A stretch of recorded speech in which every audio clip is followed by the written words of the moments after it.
எல்லோருக்கும் வணக்கம். என் பேர் கருணாநிதி. எங்கே இருக்கேன் அப்படின்னு பார்த்தீங்கன்னா திருச்சி மாநகராட்சியில் வந்திருக்கேன். திருச்சி மாநகராட்சியில் எங்கே இருக்குது அப்படின்னா திருவெள்ளரை அப்படிங்கிற ஒரு அழகிய கிராமத்தில் வந்திருக்கீங்க. இங்கே என்ன இருக்குது அப்படின்னு கேட்டிங்கன்னா ஒரு கிணறு இருக்குங்க. கிட்டத்தட்ட 1200 வருட பழமையான ஒரு கிணறு. அந்த கிணற்றுக்கு பேர் ஸ்வஸ்தி கிணறு அப்படின்னு சொல்கிறாங்க. மிகப்பெரிய ஒரு வரலாறு இருக்குது. பார்க்குறதுக்கும் அவ்வளோ பிரம்மாண்டமாக இருக்குது. இந்த வீடியோ ஃபுல்லாமே பாருங்கள். அந்த கிணறு என்ன, அதோட வரலாறு என்ன எல்லாமே தெரிஞ்சுக்கலாம். வாங்க வீடியோக்குள்ள போகலாம்.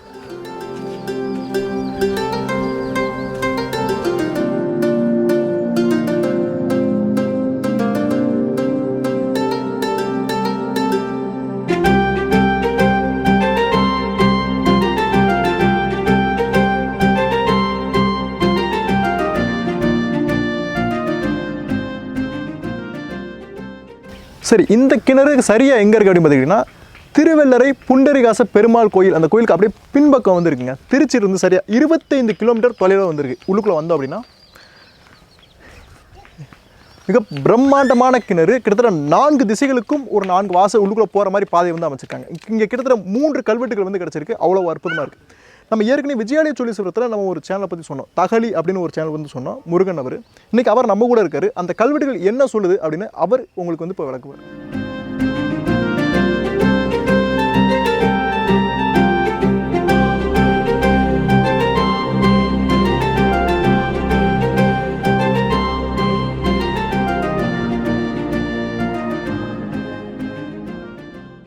வணக்கம் மக்களே, நாம் இருக்கக்கூடிய இந்த இடம் வந்து திருவெள்ளரை ஸ்வஸ்தி குளம்.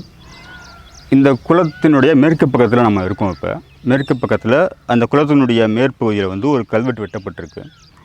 இந்த கல்வெட்டு வந்து இந்த குளம் எப்போது கட்டப்பட்டது அப்படிங்கிறத சொல்லக்கூடியதாக இருக்குது. யார் கட்டினாங்க, கட்டினவருடைய பெயர், அதே மாதிரி இதை யார் பராமரிக்கிறாங்க அவர்களுடைய பெயர், இது எல்லாமே வந்து இந்த கல்வெட்டு வந்து சொல்லுது. இந்த குளம் வந்து பல்லவ மன்னன் தந்திவர்மன் காலத்தில் கட்டப்பட்ட ஒரு குளம். பல்லவர்களுடைய குலம் வந்து இந்த கல்வெட்டில் குறிக்கப்படுது. கல்வெட்டு தொடக்கமே அப்படி தான் ஆரம்பிக்கும். பரத்வாஜ கோத்திரம் அப்படிங்கிறது தான் ஸ்டார்டிங்கில் ஆரம்பிக்கும். அவர்களுடைய குலம் குறிக்கப்படுது. அதுக்கு அடுத்ததாக வந்து அந்த பல்லவ மன்னன் பேர் தந்திவர்மருக்கு அப்படிங்கிற அவருடைய பேர் குறிக்கப்படுது.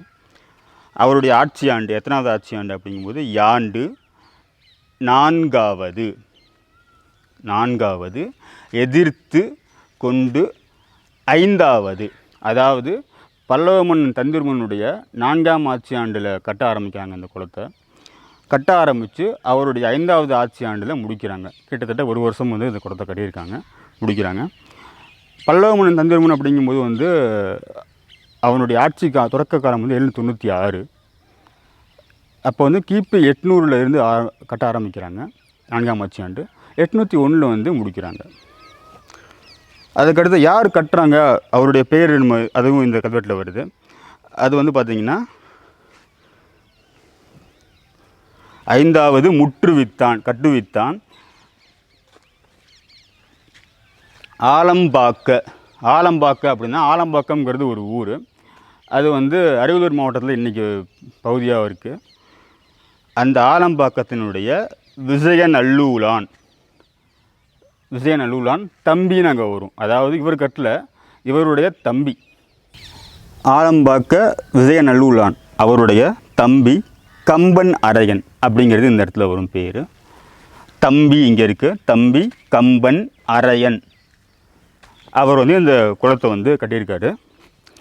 இந்த குளத்துக்கும் வந்து ஒரு பேர் இருக்கும்ல, அது வந்து இந்த இடத்துல வருது.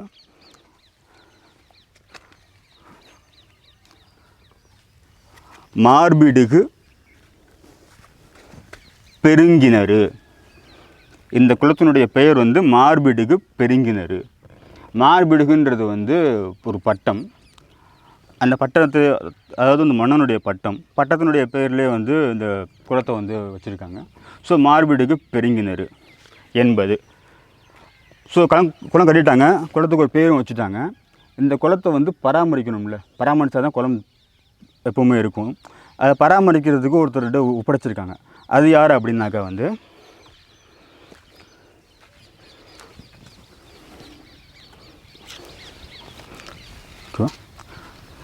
மூவாயிரத்து 300.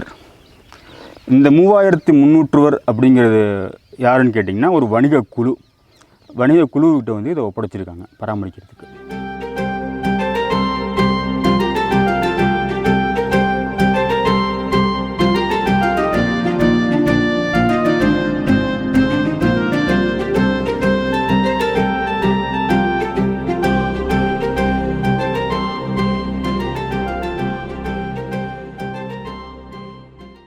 நாம் பார்த்த முதல் கல்வெட்டுக்கு பக்கத்திலே இருக்கக்கூடிய மேற்கு பார்த்த ஒரு கல்வெட்டு. இந்த கல்வெட்டு வந்து ஒரு பாடல் கல்வெட்டு, ஒரு 4 வரி பாடல் கல்வெட்டு. 2 வரியை வந்து ஒரு லைனாக எழுதியிருக்காங்க. இந்த கல்வெட்டு வெட்டியிருக்காங்க. இதில் வந்து பார்த்திங்கன்னா வந்து ஃபுல்லாக படிக்கிறேன். ஃபஸ்ட்டு ஸ்டார்டிங்கில் ஸ்ரீ கண்டார் காணா உலகத்திற் காதல் செய்து நில்லாதே. இது வரைக்கும் ஒரு லைன்.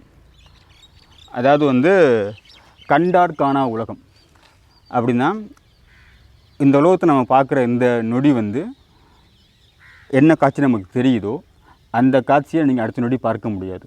அந்த அளவுக்கு ஒரு மாயை நிறைந்த ஒரு நிலையாமை கொண்ட ஒரு உலகம். அந்த உலகத்து மேலே காதல் செய்யாதீங்க, பற்று வச்சு தெரியாதீங்க அப்படின்னு சொல்லுது. இதுக்கு அடுத்த லைன் பண்டே பரமன் அப்படின்னு வரும். இங்கே சேர்ந்திருக்க ஒரு இடத்துல ஓரளவுக்கு மாவு போட்டால் படிக்க முடியும். ஞாபகம் வச்சுக்கோங்க. பண்டே பரமன் படைத்த நாள் பார்த்து அப்படின்னு வரணும். இங்கே இரு வந்து உள்ளே போயிடுச்சு, பார்த்துன்னு தான் இருக்கும்.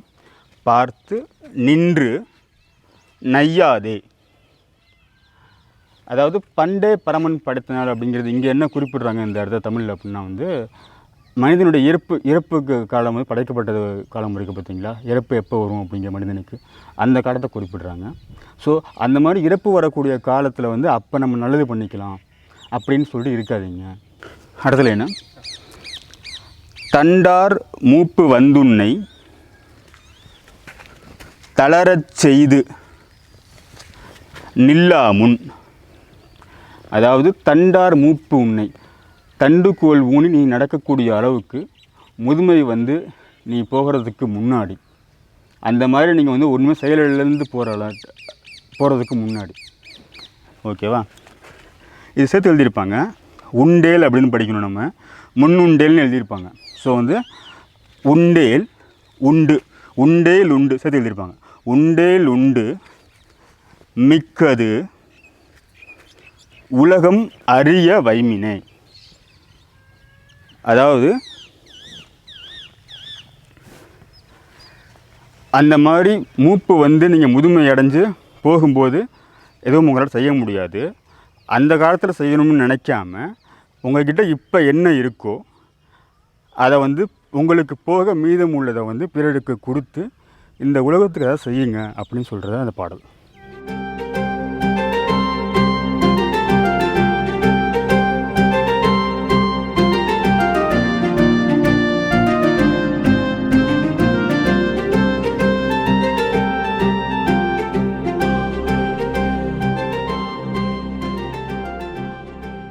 ஸ்வஸ்தி குலத்துக்கு வாசலிலிருந்து உள்ளே வந்தீங்க அப்படின்னா கிழக்கு பக்கமாக வந்து ஒரு கல்வெட்டு நீங்கள் பார்க்கலாம். இந்த கல்வெட்டு வந்து போசல மன்னன் வீரராமநாதனுடைய கல்வெட்டு.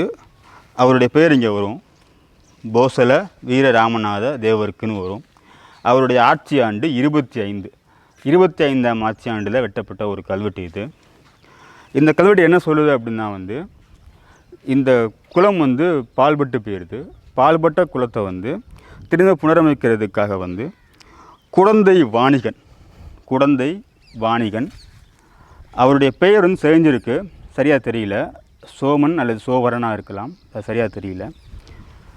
அந்த வாணிகர் வந்து இந்த குலத்தை வந்து பராமரிக்கிறதுக்காக வந்து இங்கே உள்ள நகரத்தார்கிட்ட இருந்து பணம் பெற்று இந்த குலத்தை வந்து சீரமைக்கிறாங்க. இதில் வந்து ஒரு அழகான தமிழ் சொல் ஒன்று இருக்குது, உய்ய நெறி காட்டினான் அப்படின்னு ஒரு வார்த்தை இங்கே வரும். அதாவது உய்ய நெறி அப்படின்னா பிழைக்கும் நெறி காட்டியவன். பணம் யார் வேணால் கொடுத்துடலாம், பட் வந்து இதுதாண்டா அதுக்கு வழி அப்படின்னு சொல்லிட்டு இந்த குலத்தை வந்து பராமரிக்கிறதுக்கு ஒரு வழி காட்டியவன், அதான் உய்ய நெறி காட்டினான்.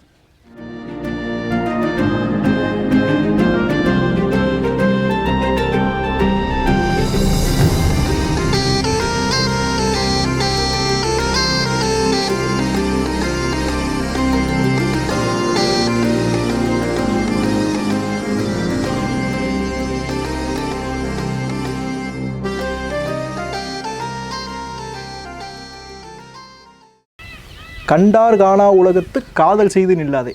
அற்புதமான ஒரு வாழ்க்கை தத்துவம் நிலையாமை சொல்கிறது. நம்ம சித்தர் பாடல்களில் வர்ற மாதிரியே இருக்குது இந்த 3 கல்வெட்டுகள். சரி, இப்போ இந்த உள்ள கிணத்துக்குள்ளே போய் பார்க்கலாம் எப்படி இருக்குது அப்படின்னு.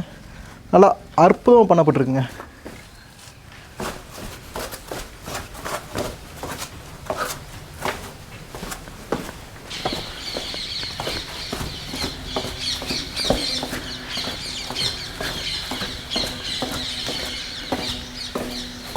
உங்களுக்கு கேட்குதுங்களா? கருங்கல் நான் கால் வைக்கிறது கூட அப்படி எக்கோ அடிக்குது. கிட்டத்தட்ட 28 படிகள் மேலேருந்து இறங்குறப்ப அது 16, அதுக்கப்புறம் 28 படிகள் உள்ளே வந்தோன்னா இந்த கிணத்துக்குள்ளே வந்து நம்ம வந்துடலாம்.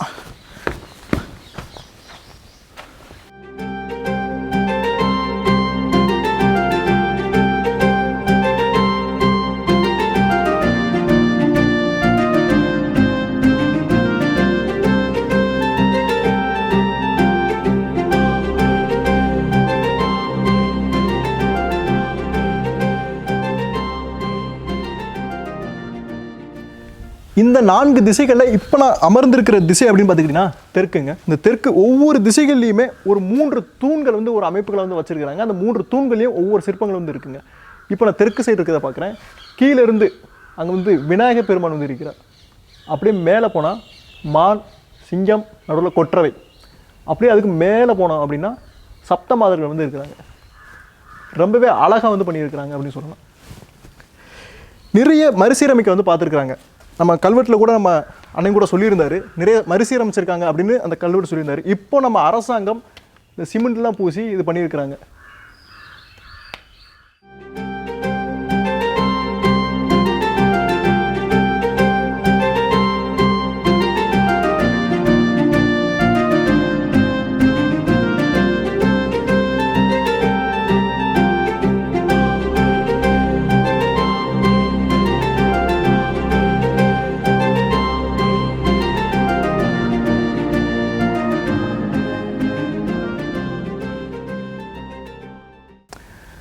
இந்த கிணற்றுக்குள்ளே வந்தீங்க அப்படின்னா 4 பக்கமும் திசைகள் இருக்குது. நீங்கள் எந்த பக்கம் கூடி வேணால் வரலாம். உள்ளே வந்தீங்க அப்படின்னா இந்த கிணறு இப்போ நீங்கள் நம்ம ஊர் சைட்லாம் பார்த்தீங்கன்னா அதே மாதிரி தாங்க இருக்குது.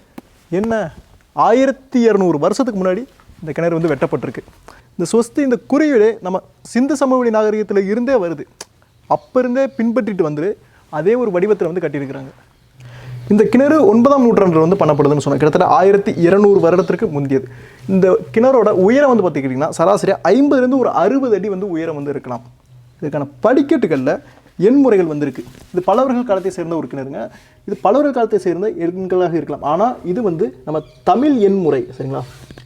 இது 1 கோடு போட்டு 2 பக்கம் புள்ளி வச்ச மாதிரி 1. 2 வந்து ஊ தமிழ் எண்முறை. சரிங்களா? ஞா 4வது வந்து இந்த மண்ணுலாம் இருக்கிறதுனால சரியாகவே இப்போது கொஞ்சம் அழிஞ்சிருச்சு அப்படின்னு சொல்லலாம். அதுக்கடுத்து 5, 6, 7, 8 கிட்டத்தட்ட 8 வரைக்கும் தான் நம்மளால் வந்து பார்க்க முடியுது. அதுக்கு மேலே வந்து தெரியலை. கிட்டத்தட்ட ஒரு 1200 வருடம் அப்படின்னு சொல்கிறப்ப நிறைய காலமாற்றத்தால் நிறைய வந்து அழிஞ்சிருக்கலாம். ஆனால் அரசாங்கம் இப்போ வந்து மறுசீரமைக்க வந்து பார்க்குறாங்க சிமெண்ட்லாம் பூசி.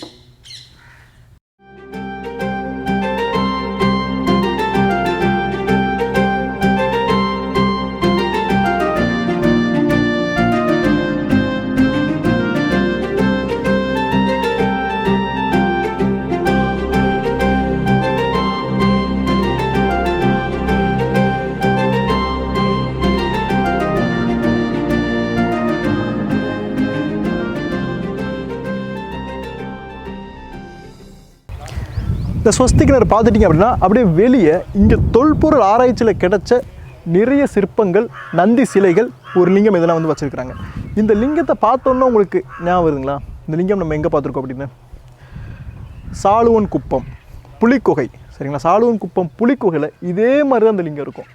அதே அமைப்பு, அதே வேலைப்பாடுகள் பல்லவர்கள் காலத்தை சேர்ந்ததுன்னு அவ்வளோ அற்புதமாக வந்து சொல்லுது. திருச்சியில் பார்க்க வேண்டிய ஒரு முக்கியமான இடம் திருவள்ளரை. நான் கூகுள் மேப் டிஸ்கிரிப்ஷனில் கொடுக்குறேன். கண்டிப்பாக வந்து குடும்பத்தோடு பாருங்கள். தயவு செஞ்சு வந்தீங்கன்னா உங்கள் பேர்களை வந்து கிறுக்காதீங்க, பார்த்து வரணும். ஏன்னா இங்கேருந்து குழந்தைங்களாம் விழுந்துட்டாங்கன்னா கிட்டத்தட்ட ஒரு 50 to 60 அடி வந்து ஆழம் இருக்கும். வந்து பாருங்கள். ஒரு கண்டிப்பாக பார்க்க வேண்டிய ஒரு முக்கியமான இடங்க. நான் தகலி அந்த நண்பர் அவரோட சேனல் வந்து டிஸ்கிரிப்ஷனில் கொடுக்குறேன். அவருக்கு போய் சப்போர்ட் பண்ணுங்கள். கல்வெட்டுக்களை அவ்வளவு நுணுக்கமாகவும் இந்த கோயில் கட்டமைப்பையும் அவ்வளோ நுணுக்கமாக வந்து அவர் பழக்கிறாரு. நான் நேரில் பார்க்குறப்ப எனக்கு ரொம்ப ரொம்ப ஆச்சரியமாக இருந்துச்சு. கண்டிப்பாக அவருக்கு சப்போர்ட் பண்ணுங்கள். இதே மாதிரி ஒரு அற்புதமான வீடியோவில் சந்திக்கலாம். நெக்ஸ்ட் வீடியோவில் பார்க்கலாம். 5 மணிக்கு.